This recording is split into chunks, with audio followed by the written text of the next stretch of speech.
Marien Funengombe, bonsoir. Bonsoir. Et merci, merci de nous avoir accordé cette interview.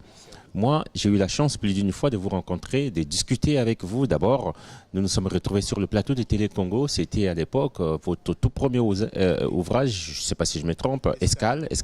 Et puis, oui, et puis est arrivé Bâtiment A. Là, nous sommes à Paris. Et suivi de Sous mes paupières. Aujourd'hui, c'est Franklin Bukaka, l'Insoumis, un recueil de nouvelles. Et puis voilà, 12 nouvelles, un témoignage, plus un poème avec bien d'auteurs de bien de pays africains. Et ce que je reviens à vous, c'est le titre. Le titre nous laisse entendre Franklin Bukaka, virgule, l'insoumis. L'a-t-il été? Écoutez, Franklin l'Insoumis, donc c'est un recueil qui se voulait continental. L'idée c'était de toucher différents auteurs du continent, parce qu'effectivement Franklin Bukaka n'est pas à circonscrire au Congo. Et l'insoumission dont on parle, je pense que tout le monde sait que les textes de Franklin étaient engagés. Certains textes ont été censurés et il a pointé du doigt des problèmes qu'il y avait dans les années 60 déjà, après les indépendances. Certains perdurent et c'est en ça qu'il est insoumis. Et parce que aussi on connaît la vie politique de Franklin Bukaka et sa fin, c'est l'un des seuls artistes dont l'œuvre épouse la vie. Avant d'arriver à sa vie politique, vous dites certains textes ont été censurés. Lesquels? Diabokila a été censuré par exemple. Pardonnez mon Congo qui n'est pas parfait. Celui-là a été censuré par exemple. Et surtout, tous ces textes aujourd'hui ont une résonance continentale pour ne pas dire plus. Quand on parle de Franklin Bukaka, on peut parler de Fela Kuti, on peut parler de comment vous l'appelez, de Grand Calais, même s'il n'était pas engagé, mais les chansons accompagnent ces années d'indépendance-là. Et Franklin, indéniablement, est l'auteur congolais qui accompagne tout cet écosystème, tout ce qui s'est passé pendant ces années-là. Autant sur le plan de l'émancipation de la femme, de la politique en elle-même, et sur le plan des espoirs, des aspirations sur ces années d'indépendance. On sait que Franklin, c'est vrai, il a chanté, mais il y a eu des textes qui n'étaient pas les textes de Franklin. Je parle Caroline, je ne sais pas, Atta Ozali. Ça c'est Lopez. Oui. Franklin était proche. C'est pour ça que s'inspirer de Franklin pour faire une œuvre littéraire, je pense que c'est lui rendre un peu le remercier pour la démarche, parce qu'il était sensible à la littérature. Franklin donc a chanté Atta Ozali, écrit par Henri Lopez, qui est une chanson sur l'unité nationale. Il est également proche de Tati Loutard. Il y a un poème même que Tati Loutard dédie à Franklin Bukaka, parce que Franklin ambitionnait de mettre ses textes en chansons. Donc c'est un homme qui était sensible à la plume. Bon, c'était un chanteur déjà hors pair, mais il était sensible à la plume. Et donc voilà, pour moi ça semblait comme une évidence que de rendre hommage à Franklin Bukaka en faisant Franklin l'Insoumis. Franklin l'Insoumis, pardon, peut-être un verre de trop, nous sommes dans un bar. Franklin l'Insoumis, c'est aussi le contestataire. Oui, absolument. Franklin, pour rappeler le contexte, c'est très simple. On est à l'époque où on essaie dans le parti État, et Franklin prend des positions vraiment qui tranchent avec la bien-pensance de l'époque. Donc clairement, il dénonce des choses, il dénonce un enrichissement qui a eu lieu à cette époque-là. Mais je ne veux pas rester sur cette époque parce que finalement Franklin parle même aujourd'hui. On voit aujourd'hui la résurgence de beaucoup d'idées. Panafricanisme, quand on entend Idriss Déby qui parle de monnaie unique, qui veut sortir de la CPI, tout ça pour moi ça entre en résonance avec la démarche du travail de Franklin. Okay. Moi je me laisse lire ces quelques séquences de tes textes qu'on a pu mettre à la 4e de couverture. Il fit exaucer en 1960 la liberté, l'autonomie avaient poussé leur vagissement, la décolonisation, liesse, effusion. Et quand je dis liesse, effusion, c'est point. Allez-y. Donc, c'est les phrases les plus courtes du monde qu'on n'a jamais rencontrées. Joie, excitation, éruption, torrent. Aucun mot, aucune expression n'était assez fort pour nommer l'état d'ivresse des pays qui accédaient au Saint Graal. Le champ des possibles était infini. D'ailleurs, ici, des journalistes devenaient présidents. Là-bas, des caporaux ambitieux accédaient au siège suprême. Plus loin, des prêtres libidinés portaient l'écharpe présidentielle. Encore plus loin, les analphabètes à l'éthique estropiés devenaient rois républicains. Et, à quelques encablures, des ingénieurs concupiscents détenaient les reines des nations naissantes. C'était la cartographie de la région à l'époque des espoirs euphoriques. Mon grand-père raillait alors son comparse. Oui, cher ami, 9 jours pour les colons et le 10e pour le bûcheron de Boya. Extrait donc de ta nouvelle, cette compilation, j'ai dit que c'est un recueil de nouvelles. Le texte, c'est justement le bûcheron. Le bûcheron, c'est la chanson. La chanson, si on était en géographie, on dirait référence de Bukaka. Et quand je lis tout ceci, finalement, on a affaire, je reviens, c'est une insistance qui ne dit son nom. Je reviens à un contestataire qu'il faut ramener, exhumer. C'est ce que vous voulez faire? Oui, le texte est très clair. Le texte parle d'un bûcheron qui se dit mais à qui profitent les indépendances? On espérait l'indépendance pour finalement vivre de notre métier, pour finalement avoir cette émancipation qui tarde à venir. Donc voilà, aujourd'hui ça fait plus de 55 ans qu'on a accédé aux indépendances. La question reste toujours d'actualité, même s'il y a des velléités dans certains pays, un peu moins dans d'autres, mais on n'est pas sorti de cet prisme-là. La question reste d'actualité, c'est votre phrase, mais l'actualité aujourd'hui, y a-t-il une liaison possible avec votre ouvrage? Écoutez, si on est un peu franc et qu'on fait l'état des lieux des choses, on ne peut pas dire que tout va pour le mieux dans le meilleur des mondes, pour ne pas citer un auteur connu. Ce qui est là, c'est qu'il y a un travail qui est fait, mais je ne peux pas me satisfaire aujourd'hui de ce qu'est l'Afrique aujourd'hui. Je parle toujours au niveau continental parce que se limiter à un pays, c'est donner du crédit à la conférence de Berlin. Parce que moi, je pense que l'Afrique, ce n'est pas la conférence de Berlin, les frontières sont autres. Ce que je veux dire, c'est qu'on ne peut pas se satisfaire de l'Afrique aujourd'hui. Personne ne peut me prouver qu'aujourd'hui tout va bien. Moi, je vous parle À qui la faute? À tout le monde. C'est-à-dire qu'on est solidairement responsable. Ça va choquer certains, mais on est solidairement responsable. Sauf que certains tiennent les rênes, donc on a tendance à plutôt les fustiger eux. Mais au final, il faut déjà commencer par faire un diagnostic sérieux. Et après, on trouvera les coupables, les responsables. Comme il y en a qui tiennent les rênes, est-ce qu'ils ont tort de les juger, ceux qui tiennent les rênes? Parce que tout le monde ne doit pas faire la même chose, surtout lorsqu'on n'a pas cette chance de tenir les rênes. Hein. Qui est indexé, voilà, qui est indexé. Oui, c'est-à-dire que la démarche, l'œuvre est littéraire à la base, mais on ne peut pas s'empêcher de faire des incursions en politique parce que c'est même la matière de Bukaka. Vous refusez d'être engagé alors que l'artiste, lui, l'était. L'engagement tombe sous le sens. C'est forcément engagé. Tous les textes sont engagés. Ce que je veux pas, c'est... Donc vous êtes engagé? Oui, absolument. Pour une fois? Pour une fois, non, je suis toujours engagé. Vous savez, même parler d'amour, c'est être engagé. Hein. L'amour est aux commandes de tout. Non, l'engagement est plus politique que sentimental. Hein. Ah, vous savez, non, le rapport d'un politique au peuple, c'est un rapport d'amour. Le rapport, tout ça, ça reste quand même un engagement aussi. Hein. Pour moi, j'ai l'impression d'être dans la même démarche. Sauf que là, c'est Bukaka. Donc on focalise sur certains sujets plus précis. Et je pense qu'il y a du travail à faire. Marien Fonengombe, peut-être un aspect très important qui n'a pas fait l'objet d'une question. Oh oui. D'accord. Un aspect par rapport aux différentes nouvelles. Ce que je veux rappeler, c'est qu'on voulait vraiment aborder faire intervenir différents regards. Il y a 14 auteurs, donc il y a le Gabon, le Sénégal, Bénin, Martinique, qui sont représentés, qui partent donc chacun d'une chanson de Bukaka pour faire un texte. Finalement, Franklin vous a marqué, vous n'étiez pas encore né. Hein.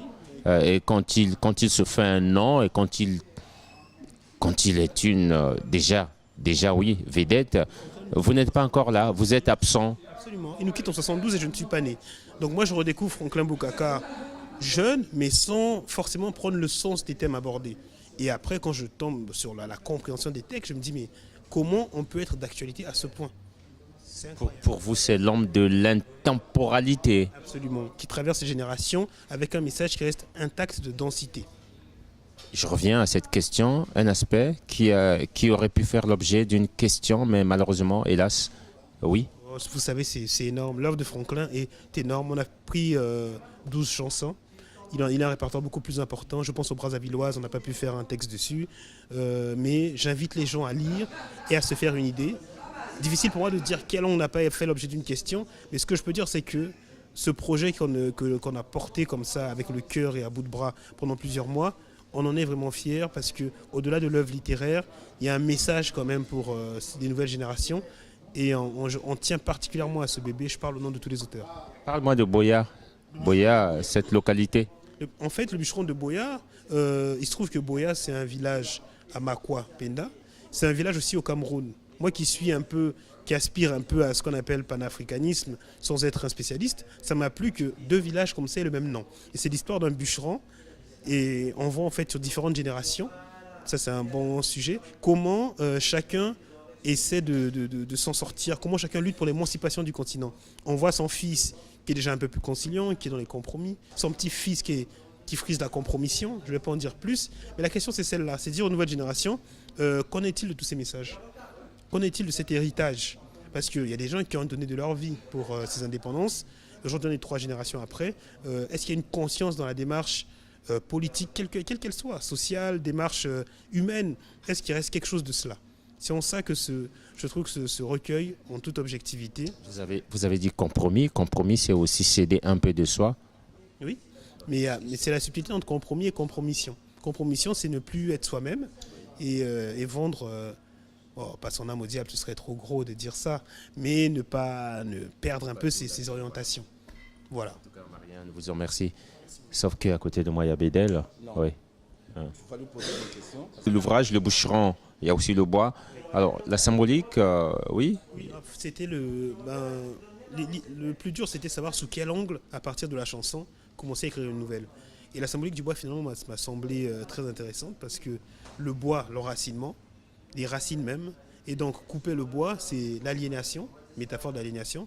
Et c'est ce qui se passe un peu sur ce bûcheron-là, qui a du mal même à exercer ce métier, finalement, qui a beaucoup de rites, beaucoup de rituels pour que les ancêtres acceptent, donnent leur autorisation pour qu'ils fassent ce métier. Et donc voilà, cette symbolique-là permet aussi de parler des indépendances, de voir comment des indépendances ont été source d'aliénation tout simplement, et comment recouvrer en fait qui en est réellement. C'est un sujet récurrent dans la littérature africaine. Kourouma en a parlé, Boubacar Boris Diop en a parlé dans le temps de Tamago, si je ne me trompe pas. Donc voilà, c'est un sujet récurrent et là, je l'aborde de cette façon-là. Lui, il espère qu'après l'indépendance, il arrive à vivre de son métier. Et finalement, ce n'est pas le cas parce que arrive le clientélisme, arrive la corruption, différentes choses. En tout cas, je me laisse lire tous ces auteurs qui ont contribué donc, dans cet ouvrage. Ramses Mbongolo, Hamzat Boukari, Dibakana Mankessi, c'est un ami, hein. Meryl Nadia Eteno, Aurore Fukissa, Obambenga Kosso, qui est encore à Brazzaville. Hein. Je ne sais pas s'il est rentré. Ndeye Fatou Khan, Patrick Kouo, Glad Amoglemira, cinéaste, oui. Asset Malanda, cinéaste également, plus ou moins, parce que si ce n'est que, oui, passionné du cinéma. Anthony Mouyongi, journaliste. Marianne Fonengombe, vous êtes là en face de moi. Grace Hulou Kouelolo et puis Ariane Samba. Il n'y a pas que des Congolais, c'est vrai. Il y a aussi bien d'autres nationalités. En tout cas, merci Marianne. Merci à vous de nous avoir accordé cette interview. Merci encore. À très bientôt et puis n'hésitez pas à aller découvrir Franklin, redécouvrir Franklin, revisité par les fils du continent. Merci. Alors Marianne,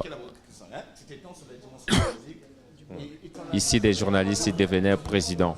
Là-bas, des caporaux ambitieux acceptaient l'autonomie, avaient poussé leur vagissement, la décolonisation. Point, l'IS, point, effusion, point. C'est pour montrer que les phrases étaient courtes. C'est les phrases les plus courtes du monde. Joie, point. N'était assez fort pour nommer l'état d'ivresse des pays qui accédaient. Ici, des journalistes devenaient présidents. Là-bas, des caporaux ambitieux accédaient. Marianne Fonengombe, Ramses Mbongolo, Hamzat Boukari. Ouais. Ouais. Attends. Les analphabètes à l'éthique expropriés devenaient des rois républicains et, à quelques encablures, des ingénieurs concupiscents, tenaient à l'époque des espoirs euphoriques. Mon grand-père raillait alors son comparse. Oui, cher ami. 9 Hamzat Boukari, Dibakana Mankessi, mon ami, Meryl Nadia Eteno, Aurore Fukissa, Obambenga Kosso, l'homme qui n'a pas de prénom,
à la population comme Coco. Voilà, commis général, à qui on a fait faire des exercices. Alors, Bédel Baouna, déjà merci. Merci à vous de nous accorder cette interview. Nous avons la chance de tomber sur vous, vous qui manipulez avec aisance la langue française, vous qui avez pour passion la lecture. Vous avez eu cette chance, parce que c'en est une, de lire Franklin l'Insoumis. Nous venons de discuter avec Foné Mariang Gombe, qui fait partie des auteurs qui ont contribué énormément à la production de cet ouvrage. Nous, ce que nous voulons savoir tout de suite, c'est votre lecture de cet ouvrage, Franklin l'Insoumis, d'après une idée de Mariang Foné Gombe. Oui, il faut saluer l'idée. C'est une noble initiative que de rassembler des auteurs, quels qu'ils soient d'ailleurs, autour d'une œuvre musicale. En tout cas, j'ai salué l'initiative et en même temps aussi l'auteur de cette initiative. Bon, maintenant, on peut discuter dans la mesure où il s'agit de la littérature, puisqu'il s'agit de la fiction. Donc, on peut discuter de ce qui ressort justement de ce recueil de nouvelles. Est-ce que toutes les nouvelles sont-elles, comment dirais-je, équilibrées, denses, ont le même dynamisme? Voyons le bûcheron de Boya, donc oui. Le bûcheron de Boya, quand je l'ai lu, je ne peux m'empêcher d'esquisser un petit sourire, et pour cause en fait. Dès que je l'ai lu, j'ai fait un lien avec le soleil des indépendances de Kourouma. C'est exactement ça. Dans cette nouvelle de Fofoné. On peut discuter du style. Je le lui ai dit que j'ai un petit problème de style, de construction plutôt, pas de style en tant que tel. Mais le fond s'apparente à celui de la narratrice, du narrateur du Soleil des Indépendances, à savoir Doumbouya, je crois. Doumbouya, dont le commerce est anéanti par la désorganisation qui a découlé des indépendances. Et c'est exactement ça. En tout cas, j'ai aimé ce parallèle entre cette nouvelle et puis le Soleil des Indépendances. Et la question d'ailleurs, puisque la question est posée par Franklin Boukaka. Donc c'est exactement ça aussi. Pourquoi avons-nous accédé aux indépendances? Et ça, j'ai senti que l'auteur Foné Mariang Gombe a bien retranscrit en tout cas la question de Franklin Boukaka, et voire même par ricochet à la trame du roman Le Soleil des Indépendances. Vous dites un problème de style. Finalement, c'est lequel? De construction plutôt. J'ai pas. Dans la mesure où il s'agit d'un point de vue omniscient, donc il aurait dû peut-être s'attarder beaucoup plus dans, comment dirais-je, dans la description des personnages, ou bien dans l'analyse psychologique du personnage central, du personnage principal de sa nouvelle. En tout cas, puisque dès l'ouverture, on voit tout. Vous dites peut-être, vous dites peut-être. Donc, en tout cas, l'auteur aurait dû, s'attarder sur l'analyse psychologique du personnage central. En tout cas, dévoiler ses pensées, les développer, montrer tout. Et c'est peut-être là où c'est peut-être la faiblesse de cette nouvelle. Dit l'auteur, je vois le héros, peut-être l'artiste Boukaka, et vous avez bien de choses sur lui, ou peut-être vous le connaissez. Ah non, oui, Franklin Boukaka, je rappelle que je suis congolais, voilà, je mange congolais, j'écoute congolais, qui ne connaît pas Franklin Boukaka. Donc ce serait malhonnête de le nier. Non, je connais Franklin Boukaka, je l'écoute jusqu'à présent d'ailleurs. Et d'ailleurs, il y a une nouvelle, mais il n'y a pas que le bûcheron de Boya. Il y a aussi d'autres nouvelles qui sont merveilleuses d'ailleurs. Ata Ozali, la nouvelle inspirée de la chanson Ata Ozali, c'est une merveille, c'est une perle de la littérature. Je connaissais l'auteur de cette nouvelle comme comédienne, mais je ne la connaissais pas en tant qu'auteur. En tout cas, c'est RAS sur cette nouvelle, sur le point du style, de la construction, de l'architecture et du fond. C'est d'un lyrisme exquis. Voilà, c'est ce qu'on appelle une prose poétique, comme dirait Mundele Ngolo. Bédel, Mais il y a aussi une autre nouvelle, par exemple celle de l'ami Dikabana, une longue analepse, un retour en arrière. Il s'agit d'une femme qui ne dit pas à son mari ce qu'elle fait de la journée, Mais en fait, c'est une femme qui travaille pour les services secrets. Et ça, en tout cas, ça m'a tellement plu que j'ai relu et relu cette nouvelle, Bibi, la nouvelle Bibi. Et sur le plan du style aussi, c'est une merveille aussi. En tout cas, Bédel, nous vous en remercions. Merci à vous donc de nous avoir accordé cette interview. De rien, cher Christian. À très bientôt.